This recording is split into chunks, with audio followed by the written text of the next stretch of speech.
are concert-level sound equipment.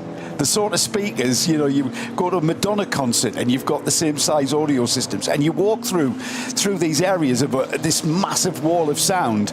You walk out of that wall of sound into the next area of sound, and because they're so loud, this wall of sound are just creating a wall.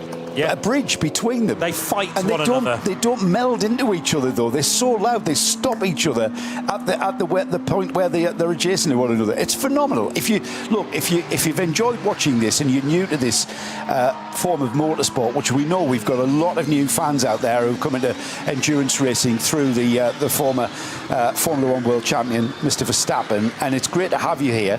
There are other forms of motorsport, as you are now finding out. If you are the sort of person who likes to go to a motor race, you've got to come to this one, because this one is unique to any other. I can't think of another motorsport event that has the same kind of culture or ambience, atmosphere.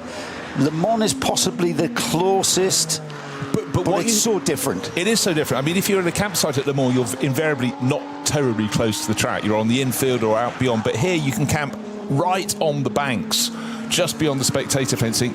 Other thing you haven't mentioned so much is the camaraderie of the fans.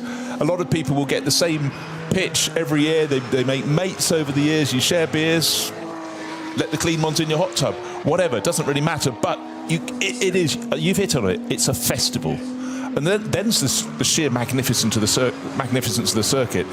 It's quite hard to move around, but you can, if you're organised, make a plan and go and watch at Brunchen or Her Acht. You can come to, as you say, walk around the infield, go down towards the carousel. So many experiences to be had. Oh, did I mention the mud? And mud as well, so it really is a festival. But, you know, joking aside, plus history. This circuit is very nearly a century old. That is just something extraordinary. Good morning to the collective. James Atkinson mentions booming music, flares, swings, hot tubs, sheep. You don't get this at the snooker.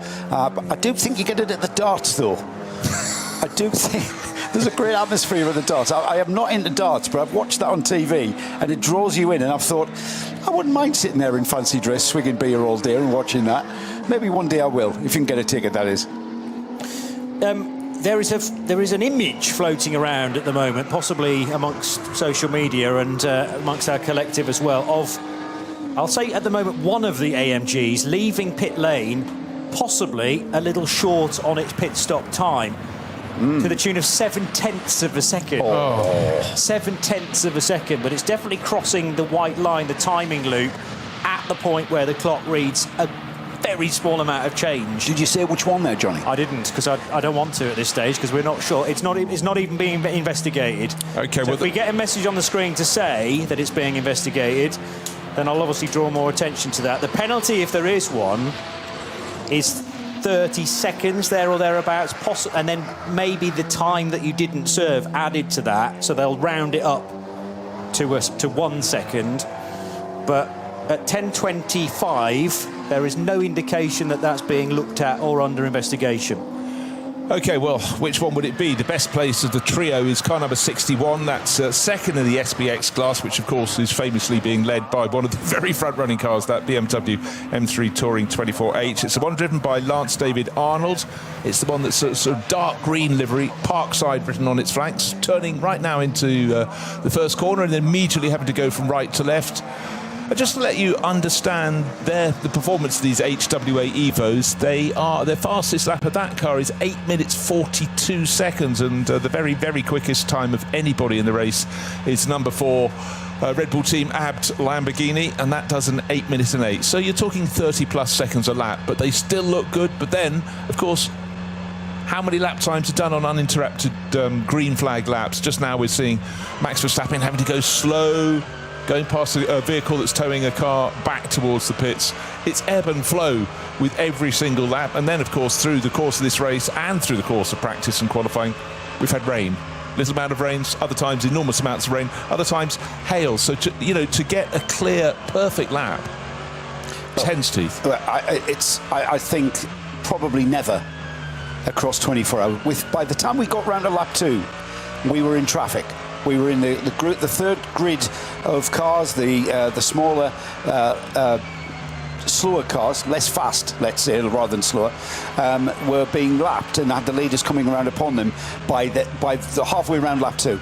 And from that point on, you will never, ever, ever see an optimized lap. I think if you were to go through every single driver, whatever class that is, because if you're not in the faster class and you are overtaking, you're in a slower class and you are being overtaken, and that's going to put you offline. You're not going to be optimized into the braking area, through the turn, and you're in a kind of a conventional track, in a kind of Formula One way, where you're eking out that very optimum corner speed, exit speed, culminating in a lap time.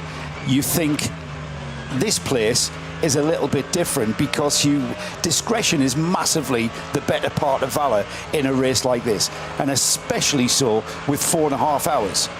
4.5 hours is a lot of time, and a lot of time for those microscopic decisions or microscopic times that you have to make these decisions. As you come across traffic, you can see the traffic ahead of you. You're going to time. You know where you are on the track. You can kind of gauge where you're going to overtake. And in this case, we are zooming past quite an easy spot to overtake. Now we're heading towards that tight right-hander at the carousel. It's going to through a right-hander, then towards the tight right-hander at the carousel. Am I going to come upon that car in the carousel hairpin? Yeah. So you're kind of gauging that. Well, entirely, but there are an awful lot of parts around the, who knows how many corners. People used to say 172 corners on the Nürburgring Nordschleife. More than plenty, but there aren't that many points where you have a long line of sight to what's up ahead. And with your closing speed, as Max Verstappen has found, here he is leading this race. You could have a gaggle of 4 cars who are lapping, 3 minutes a lap slower than you. So they could be 4 corners ahead of you all together. You can't see them. Suddenly you've got that quartet and you've got to make the moves. But Max has been super, super positive in the way that Kevin Estre always has been. If there's half a gap, he's looking at it. If it's a full gap, he's through. And remember, Bruce, I think I mentioned this last night, in the darkness hours, you can't distinguish what that car is. You can see the car in the daylight. In the dark, it's just red lights. So you don't know whether it's a Dacia or a Zevo BMW or whatever. It might be a Porsche, a Cup car. It could be anything. And you've kind of just got to gauge the rate of progress you make towards it and what speed. And it's, again, like pure racing driving, it's all about timing. It's all about rhythm. And even you can get into that timing and rhythm, even if the optimum rhythm is broken, it's still a rhythm in how you overtake the slower classes. Yeah, entirely so. And I haven't really talked too much recently about the gap between Max Verstappen leading the race and Mauro Engel, who's in second place. Remember, before the pit stops, they came in 13 seconds apart. On the first lap out, Mauro Engel lost another 13 seconds. That won't be down to his pace, because he's very much there or thereabouts with Max Verstappen. On this last lap, Max gained a second or so, but suddenly that doubling of the gap has just, Johnny, I'd suggest, given a little bit of a different dynamic to that lead battle. For most of the race, they've been within 10 seconds. Yeah, so it's half a minute currently, and things maybe within the team just starting to cool down a little bit, with 4.5 hours still to go. Will it be this stint plus 3 more? Will some cars need a splash along the way? We'll have to wait and see. And I think if we do get a little bit of rain, more persistent rain between now and the end of the race, that's obviously going to slow the pace a tad and maybe bridge that gap. If some teams are thinking so many stints plus a bit of a splash, if they can save the splash before 3 o'clock, that would obviously be the ideal situation, as Max Verstappen has some traffic in the distance down the Dottinger Hoor. Might think about clearing that before Antonius Bucher or the run into Tiergarten. No, he's not going to be close enough to it, in fact, so I don't think that's going to be a headache towards the end of the lap. The gap is 30 seconds back to Mauro Engel. And speaking of AMGs, we're delighted to welcome to the Global Broadcast Centre Philip Ellis from Schnitzelarm Racing. You're running in the Pro-Am division. How's it gone? Highs and lows in this year's race? A bit of both. A bit of both. A nice pause there. Yeah, a big pause. Unfortunately, we had a little issue a few hours ago, so we had one of the oil lines go. So we are out of the race, but I just got a text message that the car went out again. Okay. With Kenneth in, since Kenneth hasn't been in the car yet. So We were Wow. like, well, we'll get it fixed, get it back out, and get him some laps in, and This is try to finish the Kenneth race. Higher, by the way, Yes, yeah. who's driven in Mount Filter Mercedes in the past, and Yeah, way too often. Like, Way too I often. think, what was it, his 16th 24-hour here? here. Here, yeah. That's good So, going. uh, How many have you done here? I think this is number 7 or 8. Okay. Somewhere around that. Yeah, I like the fact that you've sort of lost Yeah, count yeah, as well. But you'll celebrate your 10th, I hope. Somebody will tell you. For sure. Somebody will tell me at AMG that this is my my 10th, yes. I remember JMO Hartling having a bit of a moment in the wet down at Arenberg, Yep. and the car went through the gravel. I mean, Yep. could that have potentially been the oil line problem? Maybe, Difficult to tell. maybe. It's really hard to tell. We don't really know how it happened or what could have caused it. There's no like damage on the car.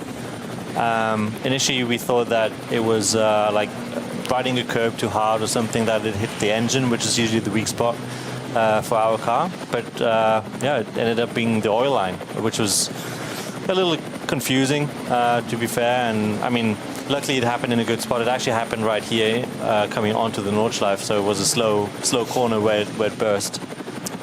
So at least we were safe, and the car didn't get some extra damage. Well, yeah, because temperatures are going to go off the scale if Yep. you're stuck on the Nordschleife somewhere with an oil leak. Correct. So we were lucky in that I actually did have a little spin because of it, because I'm running on my own oil. But no, everything turned out relatively okay, given the circumstance. And as I just heard, the car's back out with, must be Kenneth in the car, just to get the laps in as well and show off the car to the fans.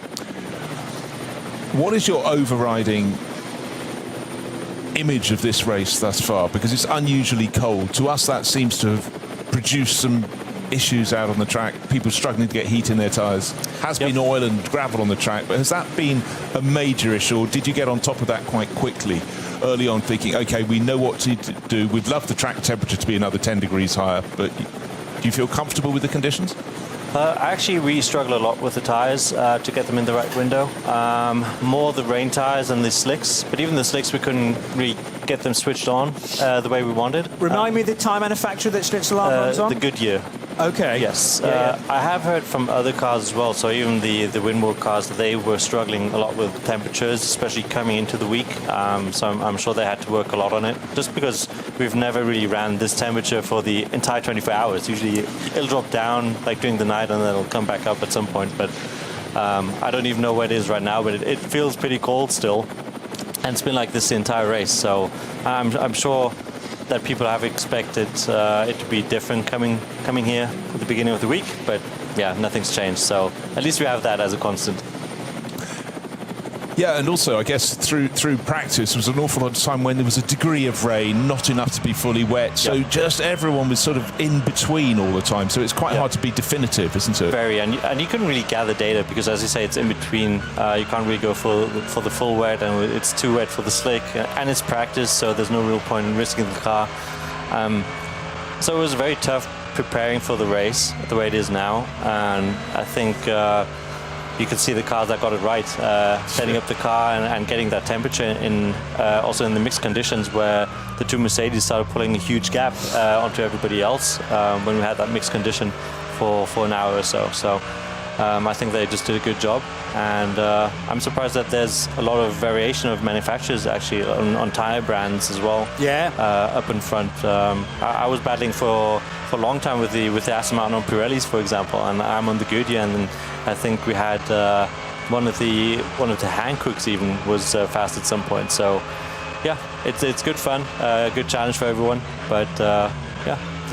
It is such a fascinating race from that perspective, though, isn't it? Because there's hardly any other championships or one-off events now that has this mixture of tyre manufacturer. I would so want this to continue in this way because it keeps us guessing, and you, I guess. For sure. Obviously, you always like to be on the brand that's the fastest at that point or that year. But no, it's good fun. It helps the tyres as well to be developed more. Since the Goodyear's been run in WEC, for example, the Michelin's been run in IMSA and so on. So it helps them as well. And it's just interesting to see where they make up the time. Like our tyre is much better on GP, but then we kind of fall off the moment we get onto the Nordschleife, and vice versa. The Michelin might not be as strong on the GP, but yeah, it's just interesting to see. It's another little aspect outside of the car brand. Now, this is a question that is sort of to do with racing, but we're looking at him now, Max Verstappen. Have you noticed much of a difference having him here this year? To be fair, coming in, no. The first couple of days, there was not as much of a difference as I think a lot of people expected. But now, yes, definitely. It was, especially around 2, 3 a.m., it was much fuller than it usually is. Like in general, it's just full. It's super full. But have you found that people you know who aren't into racing are contacting you because they're more aware of the race, or not yet? Somewhat. I'm sure there's a lot of people that usually don't check in and watch this race have been checking in now through Max, which is great for us, I think, in general, and for the sport itself. Oh, for sure. To help it grow. And it's just good to see that Max is enjoying his time here as well. Well, he's doing what he wants, isn't he? Exactly. He's out there racing. I mean, he's a racing animal through and through, isn't he? Absolutely. Out of the car, he's doing iRacing. In the car, he wants to experience it all. Which, to me, as someone of many decades' experience in the sport, I think that's great. I think everyone should do. And we saw it for a while with Fernando Alonso when he sort of left Formula One. He went and competed at Le Mans. We loved having him at Le Mans because it's also he was just fresh to it, and then went over and won the Daytona 500. 500, I think not. That would be fun. But 24 hours. And again, when he was out of the car. I like that purity of someone who's a racer wanting to race. Yeah, and every time I see Max as well, he's getting out of the car with a smile on. Every time. Yeah. So, us too, actually. It's great. Yeah, because he loves racing, and it doesn't have to be real racing either. It can be the digital stuff, and I know he got himself into a bit of hot water at a Grand Prix at Imola. Was that last year or year before when he was also doing a 24-hour virtual race? Yeah. Prior to the Sunday race day. Can you tell us a little bit about the whole Schnitzelalm project? Because you've driven for these guys before, 2022 was it? Yes, I think 22, and I think I did one in 23, just one race each in the NLS rounds as like preparation for them as well for the 24-hour that came later. But yeah, they are a super small team, basically a little family, and they have a junior group, so to speak. It's called the Young Driver Academy, where they try to help young drivers that have no budget to get into racing and help them out. Almost like a development thing then. Yes. Okay. So like I was on the car as a reference driver for Jamo and Giannis, who are both in that Young Driver Academy. And they're both silver rated. They're both silver, correct. Yeah. So they are young drivers, and the team of Schnitzelalm with Thomas Anger as the lead are trying to train them up to the drivers that they want them to be, to then potentially become pro. And long time ago, in 2013, I was basically the first one that did that through them. So I've known the team since 14 years now. Oh, wow. And I did that back in go-karts, actually. We crossed paths coincidentally in Mallorca, and just connected, and since then always been in contact, did some races together, and then even do races together now for other stuff. And I'll come over and help them out, or be the reference driver or reference guy, and to show that it does work, what Thomas thinks is true and how it should be done. And I think it's a great thing. He puts those guys to hard work in the shop, so it's not that they just arrive and drive. They have to put in a lot of work. James was actually building the car, wrapping the car, fixing the car. Oh, way, yes. Right, wow. So, for example, we did a damper change on Thursday, and he was the one changing the damper. So I like that. It's great. It's great. He knows way more than I do about the car.